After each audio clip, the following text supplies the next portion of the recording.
Gente, às vezes você chegou aí hoje cheio de expectativa para ouvir o seu pastor, mas ele está viajando, amém?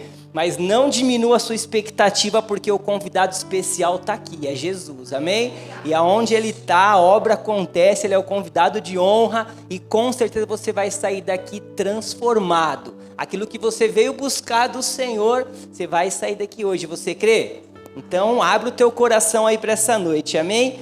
Gente, os nossos pastores têm nos encorajado nessa questão de evangelizar, de falar de Jesus, né? Nós fizemos evangelismos aí, falou sobre o cumprir o ID. Quem teve aqui um sábado retrasado, o pastor Eli falou sobre nós estarmos preparados até o fim. E tudo isso tem a ver o quê? Com a gente falar de Jesus. E essa palavra, esse tema tem queimado no meu coração há algum tempo já, eu já tenho preparado ela, e aí o Rafa falou, ministra lá no domingo, e aí apareceu a oportunidade de eu dividir com vocês algo que tem queimado no meu coração, que eu acho que também vai queimar no coração de vocês essa noite. É esse tema aí, construindo pontes, não muros, amém? Construindo pontes, não muros. Nós não vamos falar sobre obra, sobre construção, fica tranquilo, mas o que eu quero falar com você é algo sobre essa questão nossa de apresentar Jesus. E eu queria, para começar, te falar a diferença,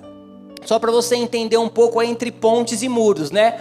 As pontes são símbolos de aproximação, diálogo, convivência e reconciliação. Elas unem pessoas, povoados, cidades e países. Os muros são estruturas físicas que servem para dividir áreas e delimitar espaços. Tudo bem. Enquanto as pontes facilitam passagem sobre uma barreira, os muros geralmente são construídos para criar uma divisão física entre áreas. Então, de muito simples, para você ver também que eu sou cultura, tá? Para você entender de forma simples, as pontes facilitam o acesso e os muros impedem esse acesso. E o que eu quero falar com você, eu quero que você abra a sua Bíblia aí para a gente começar em Atos 14. A gente vai ver uma história aí, Paulo e Barnabé, e a gente vai conseguir entender um pouco sobre essa questão de construir pontes e não muros. Abre aí, você está aí ainda? Então bora. Atos 14, versículo 1 a 7.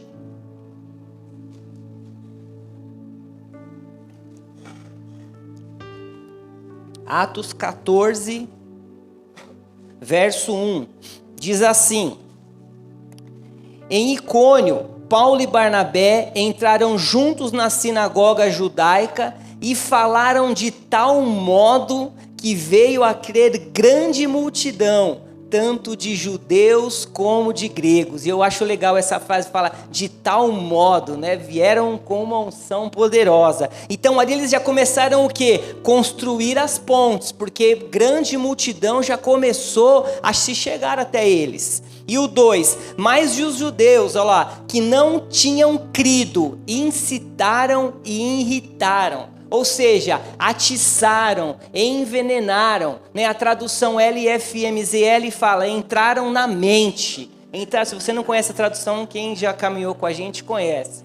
E a tradução da Luciano Firmino Moraes, Zona Leste, tá? Entraram na mente, nos ânimos dos gentios contra os irmãos. Ou seja, eles estavam atiçando contra aquele povo, contra aqueles apóstolos. Entretanto, Paulo e Barnabé ficaram bastante tempo em Icônio, falando ousadamente no Senhor, o qual confirmava a palavra da sua graça, concedendo que por mão deles se fizessem o quê? Sinais e prodígios. Então eles estavam mandando ver sinais, prodígios, cego vendo, surdo ouvindo, paralítico andando. Eles estavam mandando ver no poder de Deus lá. Aí olha o 4, ó. Mas o povo da cidade se dividiu.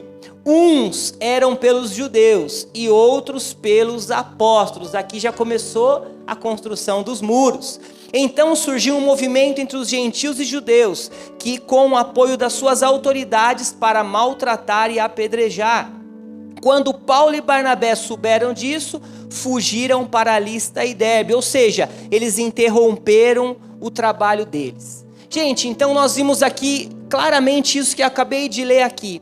E se a gente olha para todo o ministério de Jesus nessa terra, todo o tempo que os discípulos cumpriram o ID, nós vamos conseguir observar o quê? Que que enquanto Jesus andava com os discípulos construindo pontes, os religiosos só queriam levantar muros.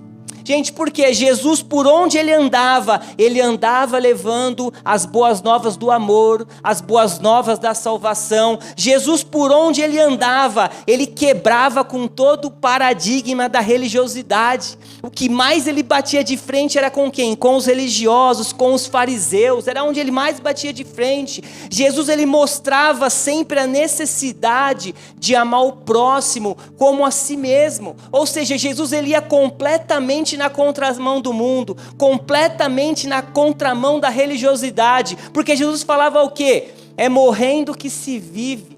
Ou seja, é o humilhado que é exaltado. Como assim? É melhor dar do que receber. Que isso? Eu quero Pix na minha conta, eu não quero dar nada. Jesus falava, se tomar um tapa, dá outra face. Olha que loucura, é a contramão do mundo, gente. Você tem que dar primeiro, o último será o primeiro, o que perde é o que ganha. Como assim? A gente quer levantar o troféu, ninguém quer perder, mas o que perde é o que ganha, o líder é o que serve. Somos curados mesmo com laudo contra. O laudo médico está aqui, mas a cura vem porque o Senhor me dá. Vivemos pelo que não vemos. Olha aí que loucura. Fala para o pessoal que não conhece Jesus, você vive pelo que não vê, você está maluco. Chamamos à existência as coisas que não existem. Ou seja, Jesus ia completamente na contramão daquilo que a religião daquela época apontava. Por quê? Por causa disso, o evangelho constrói pontes e a religiosidade constrói muros. Amém, querido? Amém até aqui? Deu para pegar essa introdução? Então vamos lá, Efésios 2,10 diz aí, pois somos feitura dele, criado em Cristo Jesus para quê? Para as boas obras, a quais Deus de antemão preparou para que andássemos, ou seja, para que executássemos, né? Olha o que diz a Bíblia Viva, foi o próprio Deus que fez de nós o que somos, e nos deu uma vida nova da parte de Cristo Jesus para quê? Para que realizássemos as boas obras, gente. Nós somos salvos, nós somos libertos. Jesus nos deu vida para que a gente realize as boas obras que Ele planejou para nós há muito tempo atrás. Eu não sei se você é assim. Quem caminha com a gente aí, sabe que toda vez que eu falo da Bíblia, eu leio a Bíblia, eu fico me imaginando nas histórias. E aí esses dias eu estava meditando como deveria ser legal andar com Jesus naquela época. Já pensou que top? Andar com Jesus, acordar com Jesus, ir lá no portão da casa dele esperar ele sair, aí lá ver os milagres. Já pensou? Ver lá cego sendo curado, paralítico andando, a galera toda ali, aquela multidão. Eu fiquei pensando naquele episódio de Lázaro, imagina, Jesus, Lázaro morreu, não, ele está dormindo, não, então vamos embora. Aí chega lá 4 dias, um cutucando o outro, o cara está aí 4 dias nesse cemitério aí, e Jesus falou que ele está dormindo, que isso? Aí chega Maria, se você não tivesse indo embora, meu irmão não tinha morrido. Jesus falou, eu sou a ressurreição e a vida. E aí imagina ele para em frente daquele túmulo lá, todo mundo só olhando. Imagina, gente, a cena. Imagine hoje, todo mundo com o celular na mão. Vamos lá, se ele chamar, nós vamos fazer uma live agora. Já vem o Globocop, já todo mundo lá esperando. E aí ele fala assim, tira a pedra. Olha que loucura. E sai lá o Lázaro todo amarrado, todo cheio de coisa lá, de atadura. Gente, era demais, ia ser incrível. Mas aí eu comecei a entender algo que tem um detalhe. As pessoas só poderiam estar com Jesus no mesmo espaço que ele estivesse. Não tinha como estar com Jesus em um lugar diferente. Então, se Jesus estava lá em Nazaré, todo mundo ia ter que ir para Nazaré para estar com Jesus. Jesus estivesse em Cafarnaum, todo mundo lá. Jesus chegou em Cravinhos, todo mundo lá. Agora está em Bonfim, tinha que todo mundo lá, porque as pessoas só tinham a presença de Jesus se estivessem aonde? No mesmo endereço que ele. Mas agora pega algo, hoje eu, você, nós temos um privilégio que os nossos antepassados não tinham. Isaac, Jacó, José, Moisés, essa galera toda não tinha. Porque hoje, através da pessoa do Espírito Santo, eu e você podemos carregar Jesus para todos os lugares que nós fomos. Nós somos mais privilegiados do que aquele povo, porque nós temos Jesus habitando em nós, a pessoa do Espírito Santo. Não tem mais tempo, limitação de espaço, de endereço, nada. Aonde você está, Jesus está com você. Na sua casa Ele está com você, no seu trabalho Ele está com você, nas suas férias Ele está com você, num rolê que você faz com seus amigos, no jantar, aonde você estiver, Ele está com você. É eu em mim, Ele em mim, eu na cidade. É Ele em mim, eu conectando vidas, querido. É sobre isso, Jesus em nós. E o que eu quero te dizer com tudo isso? Muitas pessoas não irão se converter entrando numa igreja. Muitas pessoas não irão se render e receber a Jesus assistindo a uma pregação. Sabe como muitas pessoas irão se render a Jesus? Abre aí, Mateus 5,13, para a gente ver. Você está ainda aí? Aleluia, dá glória a Deus, aleluia.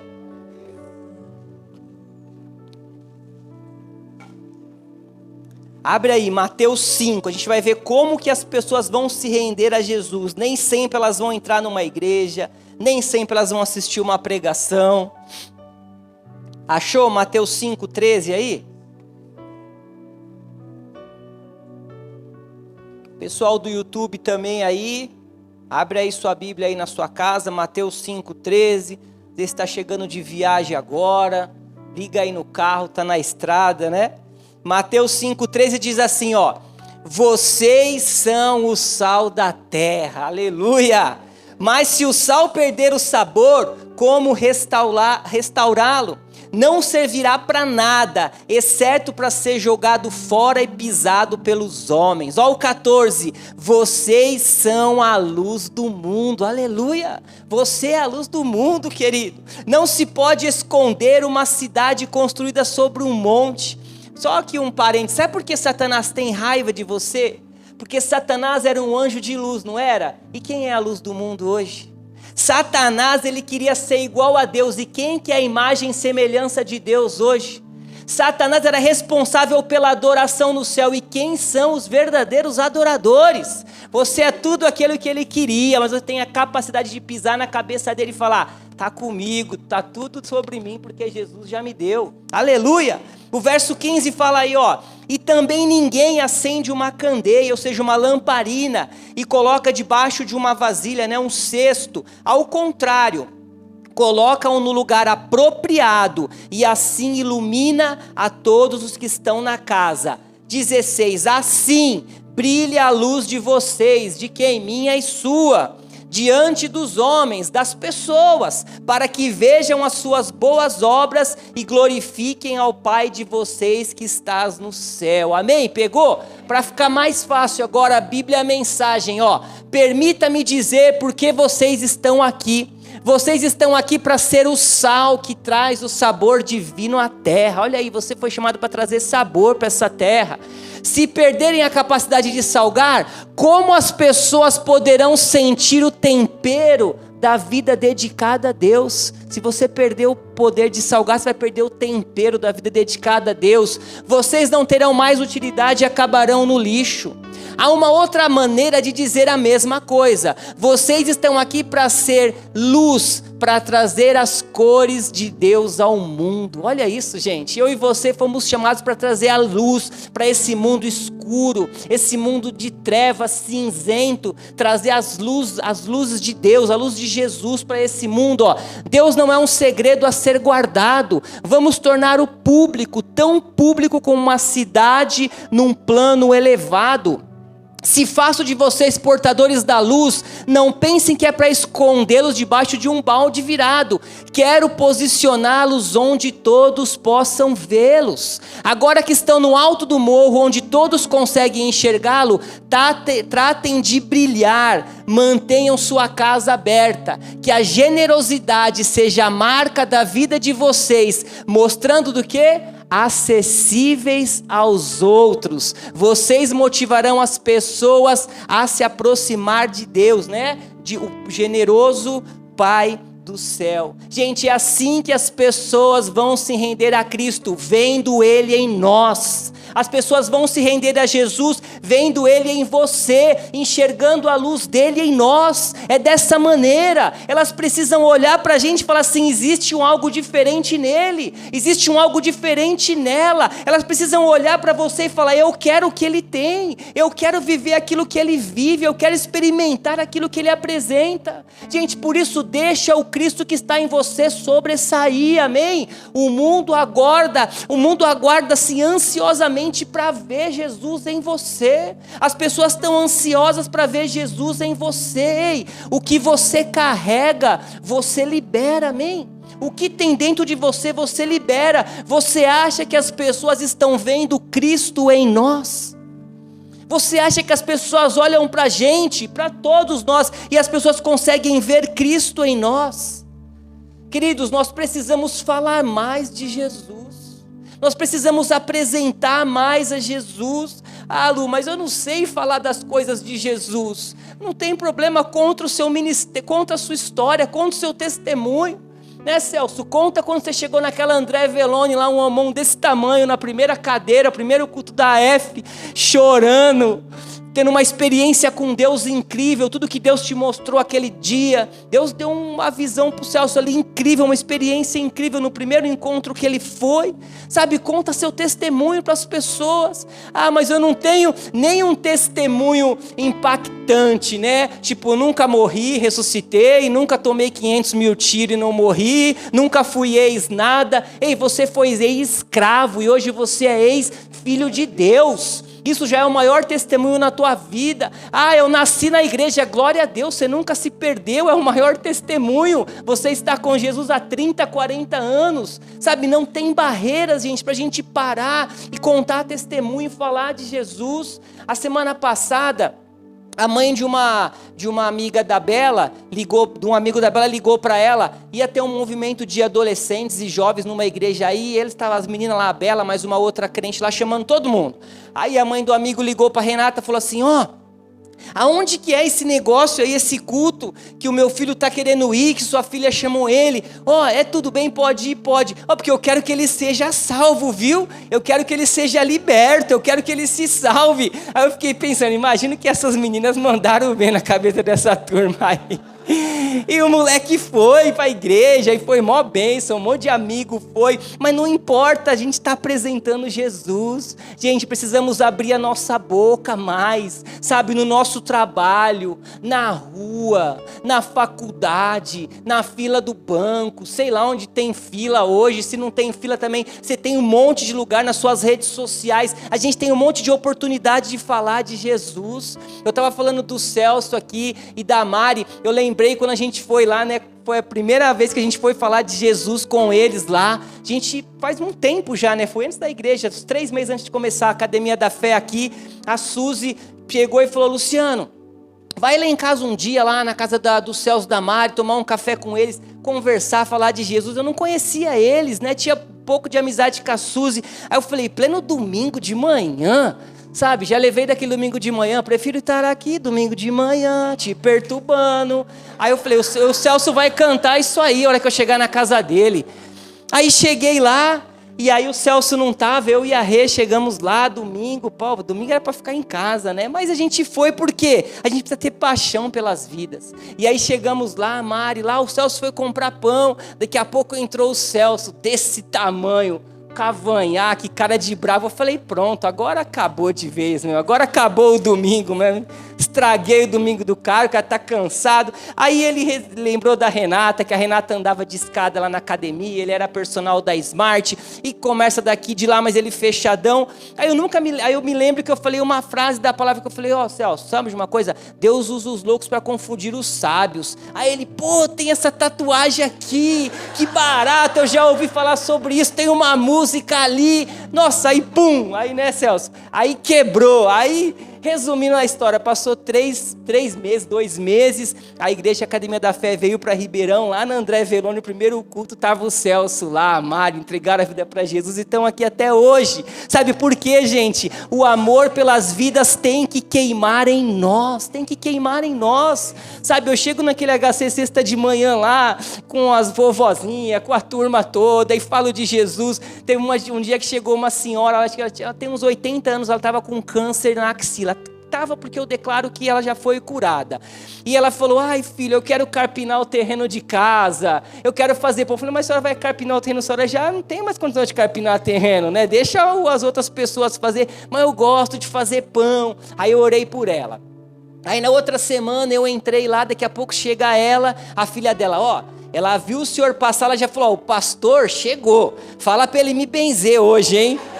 Aí eu cheguei lá, eu vou benzer a senhora, vem aqui, orei com ela de novo. Porque, gente, a gente tem que amar as pessoas, a gente tem que apresentar Jesus. A gente fica preocupado, será?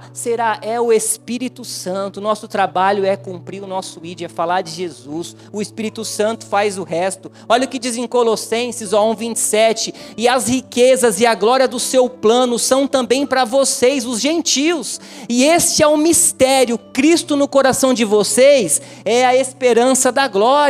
E assim, aonde quer que vamos, falamos de Cristo a todos quanto ouvirem. Amém? Vai ter gente que não vai ouvir, tá tudo certo. Nós fizemos o evangelismo na praça, que maior barato, todo mundo ouvindo. Tem gente que entregou a vida para Jesus e foi o maior barato. Mas teve um senhor que ia passando, eu falei, bom dia senhor, tudo bem? Só faltou ele falar assim, bom dia por quê, né? Mas não, ele foi educado, bom dia. Falei, o senhor quer aqui, o meu nome é Luciano, não, estou com pressa. Então leva aqui um biscoitinho para eu tomar um café da manhã. Não, obrigado, eu sou diabético, não posso comer doce. Aí eu falei assim, nossa, é duro, né? Mas você sabia que Jesus pode curar o senhor dessa diabetes, o senhor voltar a comer um docinho? Ai, amém, obrigado, vamos orar. Não quero. Então ele não queria nada. Então a gente vai falar para quem ouvir, né? Ademoestando, ensinando com toda a sabedoria. Queremos ser capazes de apresentar a Deus cada um deles, aperfeiçoando por causa daquilo que Cristo fez em favor de cada um deles. Amém, gente? O desejo do Senhor sempre foi restaurar pessoas. Sabe, Ele nos criou a imagem dEle, a semelhança dEle. O plano de Deus foi o quê? Trazer de volta aquilo que o homem perdeu lá no Éden. Jesus, Ele sempre fez isso, Ele queria trazer de volta. Hoje eu e você temos uma nova natureza, a natureza de pessoas justificadas e amadas. Hoje você é justificado, você é amado, você é filho. Ou seja, você foi feito uma nova criatura. Ele te deu uma nova identidade, amém? E agora o que eu vou fazer com essa identidade nova? Eu vou guardar para não perder, né? Vou deixar guardadinho, vou esconder, vou fazer igual a galera dos talentos lá, vou deixar enterrado. Não, vou guardar para quando chegar no céu eu dar a carteirada, tá aqui meu cartão, deixa eu entrar. Será que é isso que nós vamos fazer com a nossa identidade? Gente, quantas pessoas estão sofrendo ao nosso redor? Quantas pessoas chegam perto da gente só esperando para a gente apresentar Jesus? Quantos familiares nossos estão precisando enxergar Jesus em nós para pedir ajuda? Para a gente ser um instrumento de Deus. Ei, Jesus conta com a gente, amém? Ele não conta com os anjos para isso. Os anjos são espíritos ministradores para nos ajudar. A palavra tem que sair de nós. É nós que precisamos cumprir o ID. É da nossa parte que tem que sair esse envio, da gente entregar Jesus a essas pessoas que precisam, amém? Aleluia! Fala assim, ainda bem que eu vim. Ainda bem que eu vim, é desse jeito mesmo. Sabe, persegue algo. Hoje em dia, né, todo mundo quer ser alguém de destaque. Beleza, não tem nada disso, todo mundo quer ter um monte de seguidor, um monte de like, a gente posta algo lá no Instagram, a gente já quer olhar 2 curtidas, vixe, né, a gente quer curtida, beleza, não tem nada de errado. Naquela época da pandemia, tava o show de lives, né, tudo era live, todo canto era live, e aí eu lembro que tinha uma live lá que era a Caneta Azul, você lembra dessa live? Mas não é essa não. Era uma live que falava assim, o tema era ser um cristão de sucesso. E eu comecei a ver aquela live e várias respostas, né? Ser cristão de sucesso é ser um grande líder com vários liderados.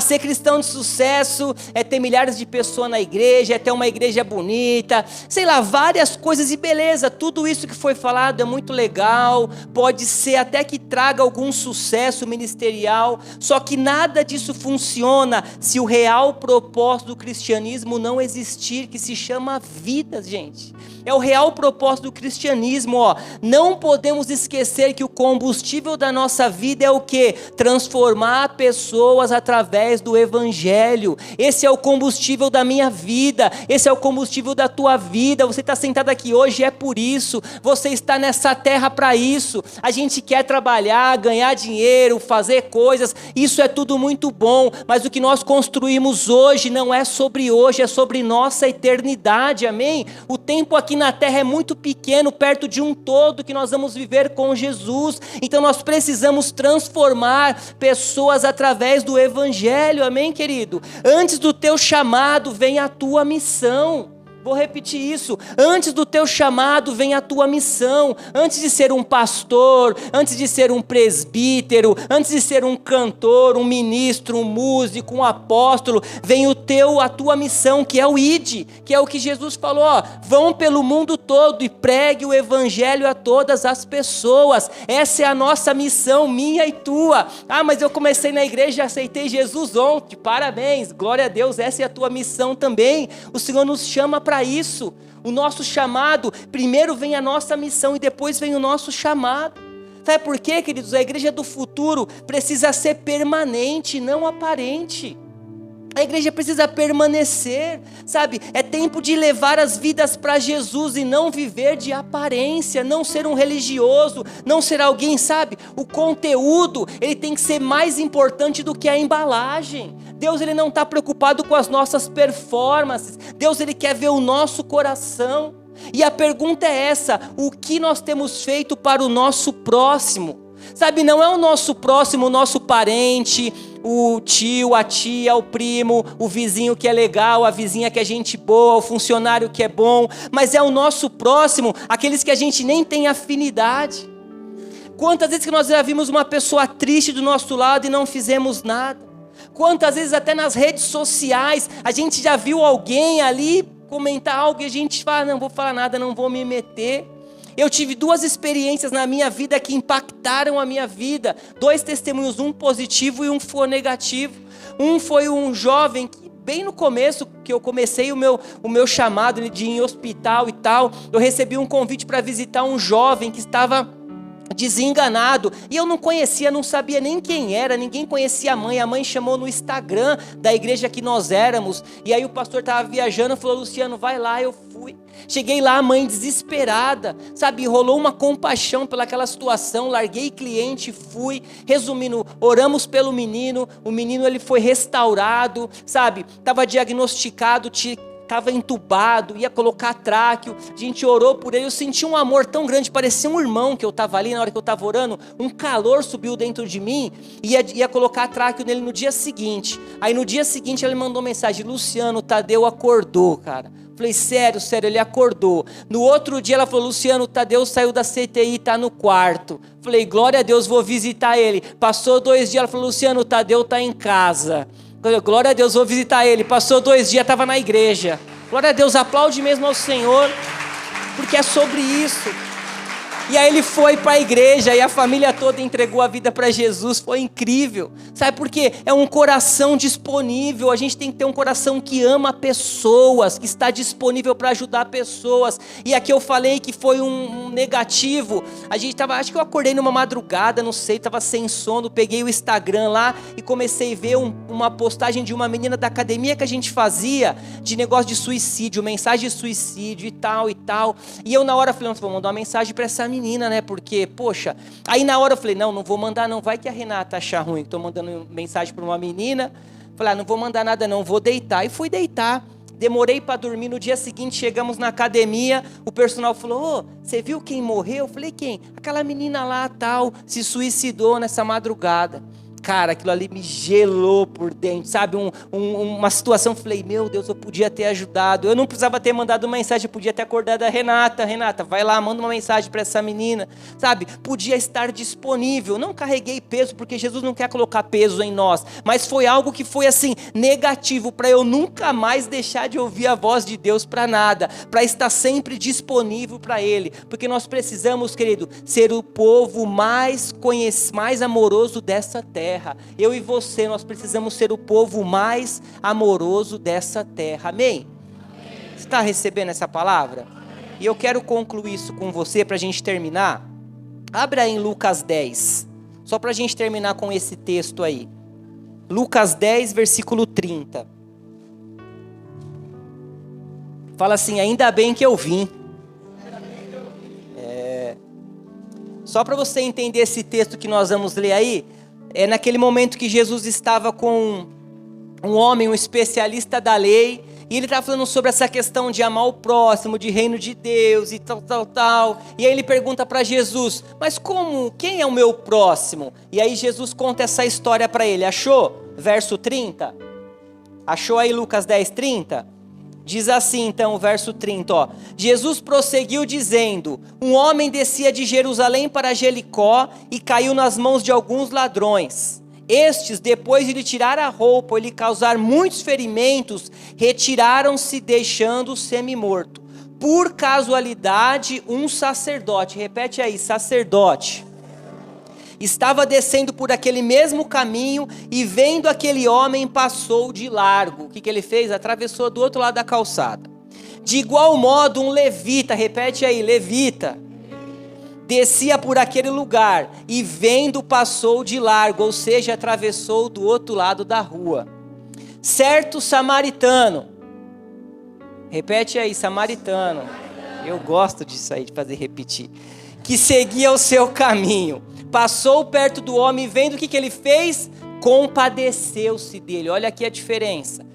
E aí o 34, e aproximou-se dele, fez curativa nos ferimentos, aplicou óleo e vinho, depois colocou aquele homem sobre o seu próprio animal, levou para uma hospedaria e tratou dele. No dia seguinte separou 2 denários e entregou ao hospedeiro dizendo, cuide deste homem, e se você gastar algo mais, farei o reembolso quando eu voltar. Olha a diferença, gente.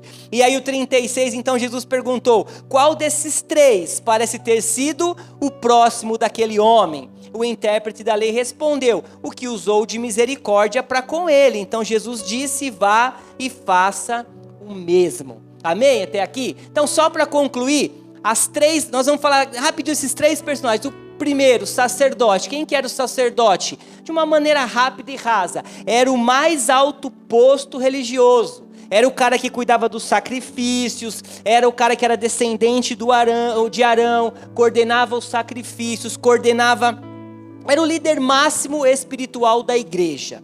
E aí a Bíblia fala também aí sobre o levita. Quem era? O membro da tribo de Levi. Ele era responsável sobre o cuidado do templo, ele ajudava os sacerdotes, ele cuidava do louvor e da adoração. E em terceiro fala de quem? Do samaritano. Era um povo que acreditava em Deus, mas eles não se davam bem com os judeus, não tinham um bom relacionamento, porque tinham princípios, práticas diferentes, acreditavam em algo diferente um dos outros, que se formaram 2 grupos, que quando Jesus chega lá em Samaria, você vê que os apóstolos não queriam que ele fosse por lá. Então a gente olha o quê? Percebendo isso, que aqueles que tinham que dar a total atenção àquele homem, não deu. Aqueles que precisavam exercer o ID, não exerceram. Aqueles que precisavam amar e cuidar, não cuidaram. Aqueles que precisavam amar o próximo, eles não amaram. E o que Jesus nos ensina com isso? Quando a gente fala do sacerdote, o levita, representa quem? A igreja daquela época. Representa a religião, e ambos ali eram incapazes de ajudar aquele homem. Por quê? Porque estavam presos à religiosidade. Gente, a religiosidade é como uma criança que só come doce. E aí fala assim, eu não tenho fome. Beleza, ela só come doce, ela não vai ter fome. Mas o fato de não ter fome não quer dizer que ela está saudável. E a religiosidade é isso. Às vezes a pessoa tem uma aparência de homem de Deus, mas por dentro não está saudável, porque não tem a verdadeira palavra habitando nela. Então aqueles homens, eles não podiam fazer nada. E a gente olha para quem? Para aquele samaritano que representa Jesus. Por quê? É aquele que salva o homem, que paga as contas e ainda promete voltar. Amém? E é o que Deus nos chama essa noite. Jesus nos chama essa noite para que eu e você podemos ser como aquele homem. Apresentar Jesus para onde quer que nós formos. Amém? Que a pergunta não é sobre quem é o meu próximo, mas é sobre como eu posso ser um próximo. Como eu posso ser um próximo? O pastor Rafa tem falado para a gente lançar as nossas redes. É tempo da gente lançar as nossas redes. É tempo da gente apresentar Jesus. É tempo da gente mostrar Jesus por onde a gente andar. Amém? Você pegou essa palavra, querido? Levanta aí, fica de pé então.